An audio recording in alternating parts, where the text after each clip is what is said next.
Oke, bismillahirrahmanirrahim. Assalamualaikum warahmatullahi wabarakatuh.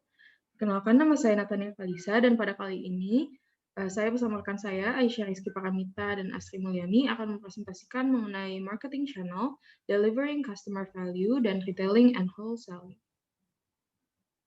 Jadi ini outline yang akan kami bahas hari ini, yaitu dari buku The Principles of Marketing yang ditulis oleh Kotler and Armstrong. Kami akan membahas mengenai chapter 12 dan 13. Jadi ini ada subbab-subbabnya. Oke, jadi subbab yang pertama dari chapter 12 itu adalah supply chain and the value delivery network.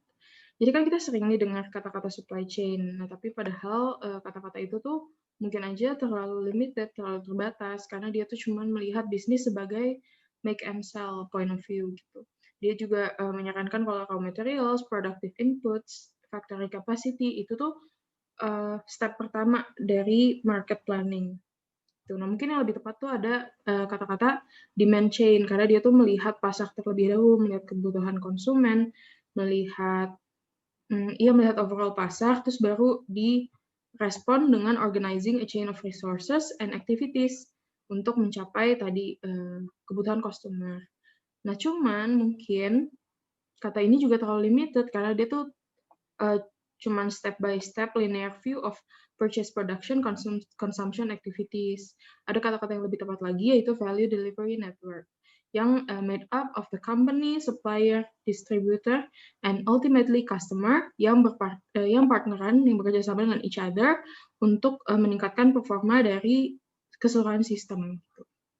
Nah, terus untuk mencapai hal ini itu ada marketing channel gitu. Nah, yang kemudian kita bahas di The Nature and Importance of Marketing Channel. Jadi marketing channel itu apa sih? Marketing channel is a set of interdependent organization yang membantu membuat sebuah produk atau service atau jasa yang untuk dikonsumsi oleh consumer atau business user. Nah, ini merupakan sebuah komitmen jangka panjang bagi perusahaan. Jadi produsen itu sebenarnya jarang banget jual barang directly to final user. Jadi biasanya itu lewat intermediaries dengan marketing channel or distribution channel. Nah, jadi kenapa dia komitmen jangka panjang? Karena kalau misalkan tadi kalau harga, model, dan lain-lain dari sebuah produk itu bisa dengan mudah diubah gitu. Nah, cuman kalau misalkan marketing channel atau distribution channel itu tuh bakal sebuah komitmen jangka panjang. Jadi contohnya kalau perusahaan nambah retailer itu jadi komitmen jangka panjang, kayak ada kontrak, ada jangka waktu, dan lain-lain. Jadi nggak bisa diputuskan semena-mena gitu. Terus habis itu ini ada how channel members add value. Jadi tuh channel members ini bisa mengurangi amount of work yang harus dilakukan oleh produsen dan juga konsumen. Contohnya misalkan Unilever nih, Unilever bikin 2000 sabun. Sedangkan kan kalau kita nih konsumen tuh paling cuma butuh satu gitu ya, once in a while. Jadi retailers itu beli 2000 buat di stok di rak toko mereka, nah nanti kita bisa tuh beli cuma satu sabun itu, along with beli sikat gigi, sampo, deodoran, dan lain-lain. Nah, jadi tuh ini ada contoh gambarnya. Nih kalau misalkan tanpa intermediaries, gitu kita tuh kayak gini nih, jadi kayak ada 9 kerjaan yang akan semua produsen suruh mencari customer langsung, menghubungi customer juga harus menghubungi produsen langsung gitu-gitu. Nah, sedangkan kalau misalkan ada distributor atau intermediaries, itu tuh kita jadi cuman sekali kerja doang gitu semuanya. Gitu, jadi lebih mudah. Nah, jadi from the economic systems point of view, peran dari marketing intermediaries ini adalah untuk mengubah assortment of products made by producers into the assortments wanted by consumers. Jadi gitu, kayak kalau misalkan produsen itu pengennya dia tuh memproduksi large quantities, sedangkan jenis-jenisnya tuh sedikit. Sedangkan konsumen tuh pengennya ada kuantitinya tuh lebih sedikit, sedangkan jenis-jenisnya banyak gitu yang kayak tadi. Kalau Unilever produksi 2000 sabun doang, kita sedangkan pengennya cuma satu sabun tapi along sama satu sampo juga, satu odol juga, dan lain-lain. Nah, jadi anggota-anggota dari marketing channel ini memiliki banyak key functions. Beberapa di antaranya itu adalah untuk informasi. Jadi, marketing channel ini mengumpulkan dan mendistribusikan informasi tentang konsumen, tentang produsen, dan tentang pihak-pihak lain yang ada di marketing environment tersebut. Terus habis itu untuk promotion. Jadi, marketing channel ini mengembangkan dan menyebarkan persuasive communication tentang suatu tawaran. Contoh misalkan Unilever tadi naruh di Superindo. Nah, itu Superindo tuh naruh promo yang diadakan oleh Unilever atau produk-produk Unilever di katalog mereka. Terus habis itu ada contact, yaitu finding and engaging customers and prospective buyers. Terus ada matching. Matching ini jadi dia membentuk offer ini, penawaran untuk menemui, untuk menyesuaikan dengan kebutuhan dari konsumen. Gitu. Terus habis itu ada negotiation, jadi mereka itu bernegosiasi dengan konsumen untuk mencapai kesepakatan tentang harga dan lain-lain. Gitu. Jadi sehingga kepemilikan ini bisa ditransfer. Terus selain itu, ada juga marketing intermediaries atau marketing channel yang membantu untuk physical distribution, financing, dan risk taking. Oke, nah kemudian kita masuk ke number of channel levels. Jadi tingkatan channel ini, setiap lapis tingkatan marketing intermediaries yang membawa produk itu dari produsen ke konsumen. Yang pertama ini ada yang di kiri itu ada consumer marketing channels dan yang kanan ada business marketing channels. Nah, yang pertama di channel 1 nih, yang channel 1 itu straight dari producer to consumer. Gitu. Nggak melalui intermediaries. Nah, kalau di channel 2, dia itu dari produser ke retailer dulu, terus baru ke consumer. Tuh. Contohnya tuh ada kayak perabotan, sepatu, dan lain-lain. Terus habis itu kalau di channel 3 itu dari produsen dia ke wholesaler dulu, lalu dari wholesaler ke retailer, dan yang terakhir baru ke consumer. Contohnya tuh kayak groceries yang tahan lama dan terstandarisasi dan agak murah. Gitu. Ini kurang lebih sama yang buat bisnis juga. Nah, kemudian ada channel behavior and organization. Jadi channel itu akan paling efektif kalau misalkan semua anggota dari channel itu melakukan kerjaannya dengan paling baik gitu. Jadi ideal kan sebenarnya kesuksesan individual dari anggota channel itu berpengaruh pada kesuksesan channel firms gitu. Nah, tapi individual channel member ini kadang susah untuk melihat pandangan secara luas gitu dari broad point of view. Jadi terkadang berkorporasi bekerja sama untuk mencapai overall channel goals itu berarti giving up individual company goals gitu. Jadi terkadang meskipun channel members ini depend on one another, kadang tuh mereka berperilaku untuk memuaskan atau mencapai goal individual gitu. Nah, kadang tuh karena hal ini jadi ada konflik kan. Nah, jadi konflik ini dibagi menjadi dua, ada horizontal conflict, ada vertical conflict. Kalau horizontal conflict ini among firms at the same level of the channel, kalau vertical conflict ini di level yang berbeda. Contohnya kalau misalkan horizontal conflict itu, misalkan dealer mobil Ford di Chicago ini komplain dealer lain menaruh harga terlalu rendah, jadi mencuri pelanggan mereka. Atau ada franchise-nya Holiday Inn protes karena pelayanan franchise lain itu buruk sehingga merusak nama baik Holiday Inn. Kalau misalkan yang vertical conflict, itu contohnya misalkan McDonald nih mengalami konflik dengan salah satu franchise mereka. Terus habis itu ini ada vertical marketing system.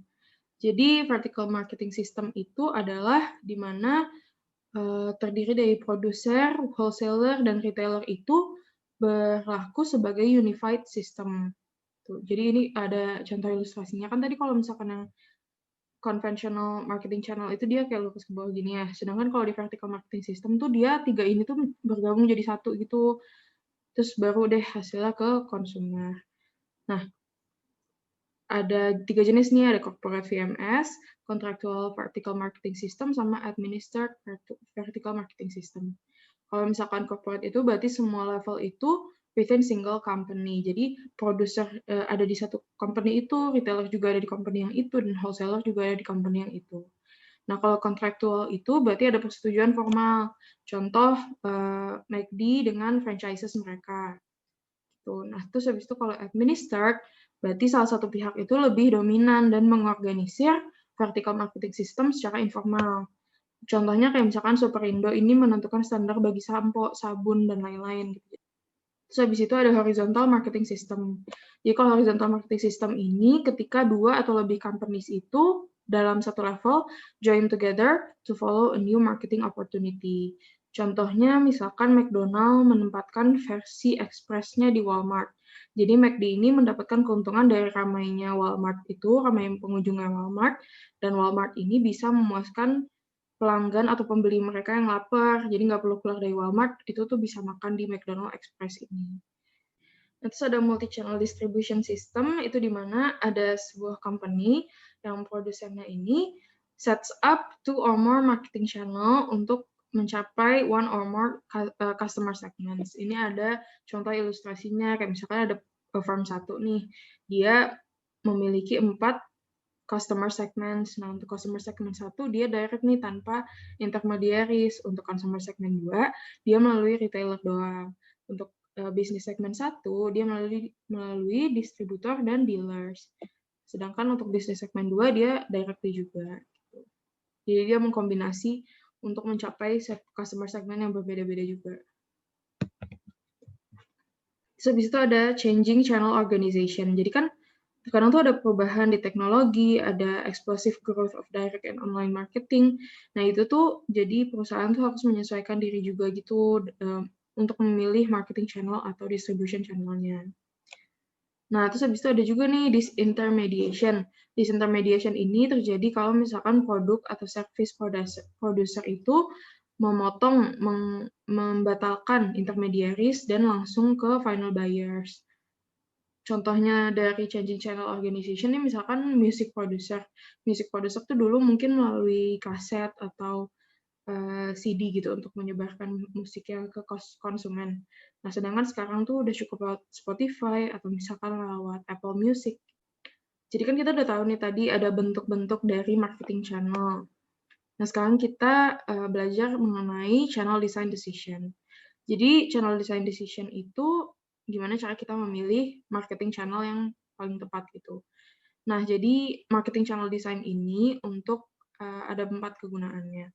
Ada analyzing customer needs, setting channel objective, identifying major channel alternatives, dan evaluating the alternatives.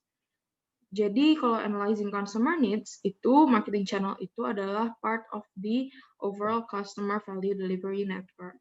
Jadi setiap channel member ini dan setiap levelnya itu menambahkan value atau nilai untuk customer. Jadi designing the marketing channel ini dimulai dari mengetahui apa sih sebenarnya yang dibutuhkan oleh konsumen atau apa sih sebenarnya yang diinginkan dari channel ini. So, habis itu ada setting channel objectives. Jadi, company ini sebenarnya harus memutuskan segmen apa yang akan mereka puaskan, yang mereka tuju, dan channel apa yang terbaik untuk mencapai segmen tertentu itu. Nah, the company's channel objective ini juga dipengaruhi oleh nature of the company. Contohnya its product, its marketing intermediaries, its competitors, dan lingkungannya. Nah, sedangkan ada juga pengaruh dari lingkungan nih, contohnya kayak economic conditions, legal constraint, itu dapat mempengaruhi juga objektif dari channel dan desain channelnya. Nah, terus habis itu kita tuh harus mengetahui alternatif apa aja sih yang kita miliki, mulai dari tipe-tipe intermediaries. Jadi kita tuh mau pakai retailer kah atau gimana? Nah, terus habis itu ada beberapa lapis level dari intermediaries yang akan kita gunakan. Terus habis itu ada juga number of marketing intermediaries, seberapa banyak. Nah, ini dibagi menjadi 3.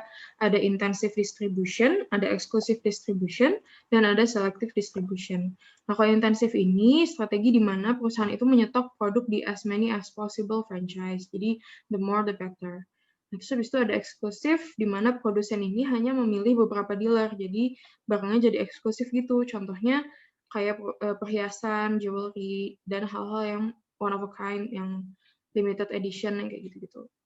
Nah, terus habis itu ada selektif.